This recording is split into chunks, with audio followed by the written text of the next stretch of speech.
Você falou sobre a Joana de Ângeles, falando sobre que dá para fazer a seleção do pensamento, né? Eu achei interessante. Como que... Porque às vezes a gente é, estuda e gostaria de saber até um modo mais prático, assim, né? Pô, eu estudo, eu sei o que é bom, tal. Mas aí quando chega no dia a dia, tem pensamentos que me rondam, que eu sei que não são bons, não são os ideais, não são até aqueles que eu gostaria de ter, mas eu os tenho, né? Tenha, qual a dica aí para fazer essa seleção dos pensamentos e vamos dizer que a gente avançar mais rápido, né? Então, como tudo dentro da doutrina, é um trabalho árduo e requer prática, persistência e insistência. Mas para você conseguir isso, você precisa ter o autoconhecimento e o autocontrole. Em que sentido? A gente vê até no YouTube vários vídeos do Divaldo falando sobre isso. Um pensamento ruim chegou até você e a gente os tem assim, espontaneamente. Perceba, negue e substitua esse pensamento. Não vai ser fácil no começo? Não. De novo, quanto mais estado de presença você estiver na sua própria vida, quanto mais escolhas você fizer, por exemplo, se eu estou conversando aqui com você, e a gente faz muito isso hoje, eu estou falando contigo, mas eu estou aqui, ó. Eu já não estou mais dando atenção para o que você está falando, mas a escolha de ficar no celular é minha. Você concorda? Porque eu posso também dizer, Éder, pera um pouquinho. Pois não. E te dar atenção. Essas fugas psicológicas que a gente tem, porque a gente quer ter o tempo inteiro essa efervescência do prazer. Eu tenho que estar me sentindo satisfeita. Precisei fazer um trabalho mais árduo, precisei me dedicar mais tempo para alguém. Ai, nossa, tô esgotada. Nossa, fui visitar essa pessoa com problema, passei a tarde, tô conversando, tô esgotada. Você fica esgotada por 3 dias. Bom ânimo. A caridade é isso. A caridade muito mais meritória não é a caridade de algo que você dá, é algo que você doa. E doa no sentido de se doar. De novo, a gente volta para a servidão. Para você servir ao outro. Mas para isso você tem que ter estado de consciência. Então, não é fácil, mas é possível. E quanto mais a gente exercita, mais a gente vai fazendo aquilo ficar espontâneo. Vai ficando comum em nós. Por exemplo, palavrão. Gente, eu sou uma pessoa que tem pavor de palavrão. Não que eu nunca fale, tá? Não vou dizer que não, porque de vez em quando dá aquela topada, quando eu tô muito brava com meu filho, escapa. Mas ele mesmo já sabe que nas coisas eu falo, não devo, me desculpe, não devia ter falado isso. Mas eu falo bem pouco palavrão, eu realmente não gosto de palavrão. Primeiro, pela expressão que me incomoda. Segundo, que eu já sei que quando a gente profere um palavrão, a gente vem junto com uma carga vibratória muito ruim, que realmente polui o ambiente. Então, eu não gosto de palavrão. Só que, veja bem, eu sou descendente de espanhóis. Tu sabe que são os espanhóis, né? Boca suja e briguentos, né? Eu ouvi a vida inteira, meu avô, meu pai, meus tios falarem muito palavrão. Portanto, eu era muito boca suja.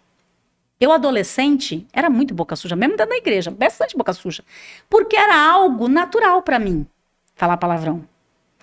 Quando eu fui percebendo que aquilo... E não era por eu ser menina. Falar palavrão não é algo legal. Eu falo assim, a gente tem tantas expressões, a gente tem um vocabulário tão extenso, jura que para expressar algo que eu tô sentindo que não é bom, eu tenho que necessariamente usar uma palavra? Não. Dá para eu substituir por várias outras coisas. Aí, quando eu me dei conta de que eu era muito boca suja, quando eu, principalmente, comecei a trabalhar mais com comunicação e dentro dessa área de taquigrafia, eu tive um excelente mestre, chamado Amaury Peixoto dos Anjos, que foi quem me colocou na área da taquigrafia, foi quem me levou para a Escola Taquigráfica Paulista, e ele era muito mais velho, que era um cunhado meu, e ele uma vez falou para mim assim, Stephanie, ele dizia que eu era uma maloqueira de fraque.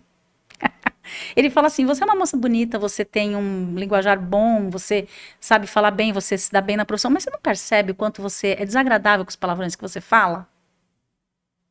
Eu tomei um choque. E falou assim, você presta atenção, porque às vezes até conversando você deixa escapar um palavrão ou outro. E essa Isso forma, não é legal para essa forma você. respeitosa e direta teve muito mais impacto do que talvez muitos outros te Foi falavam. chocante para mim escutar aquilo. E isso é caridade. Isso é caridade. Eu não te alertar te diminuindo. Ele primeiro enalteceu. Ó, você foi uma aluna excelente, você é uma mulher bonita, você tem expressões, você é rica em vocabulário, mas é tão chato quando você faz isso. Ele foi muito sutil. Aí eu me dei conta, falei, gente, que feio. Aí eu comecei a prestar atenção em mim. Você percebe que era algo tão natural do meu berço. Do meu berço. Eu fui criada. De novo, a gente não é necessariamente fruto do meio a vida inteira. Você é por um tempo, mas depois você tem que fazer as suas escolhas. De onde você veio e o que você vivenciou, com certeza vai ter marcas e registros em você, mas você não é obrigado e nem necessariamente você tem que levar isso para sempre na sua vida. Vai ser uma determinação sua. Quando eu percebi a respeito dessa história de falar palavrão, eu falei assim, gente, eu vou começar a prestar mais atenção. E devagarzinho eu fui excluindo o palavrão dos meus diálogos. Hoje eu não falo palavrão. Muito, muito, muito raramente. Eu não gosto de palavrão. E é engraçado, é igual acho que fumante, que fuma, quando para de fumar começa a sentir, que cheiro horrível desse cigarro. Aí o meu ouvido passou a ficar mais apurado pra pessoa. Aí quando a pessoa fala muito palavrão, é boca suja, eu falo assim, gente, como essa pessoa fala palavrão? Se eu tenho a oportunidade, eu oriento, faço como o meu cunhado fez comigo. Se eu não tenho oportunidade, é claro, eu não me intrometo, não vou ser desagradável com a pessoa. Então, assim, a história é isso, é prática. A história dos pensamentos é assim. Quanto mais pensamentos ruins nós tivermos, significa que ou aquela questão está nos incomodando muito, ou que nós já temos por hábito cultivar e cultuar pensamentos que não são bons. O que você achou desse corte? Coloca aqui nos comentários a sua opinião sobre esse tema. Para ver o episódio completo, é só pesquisar Recomeçar Podcast Espírita. E caso tenha ficado alguma dúvida sobre a doutrina espírita, é perfeitamente normal. Procure ler as obras de Allan Kardec.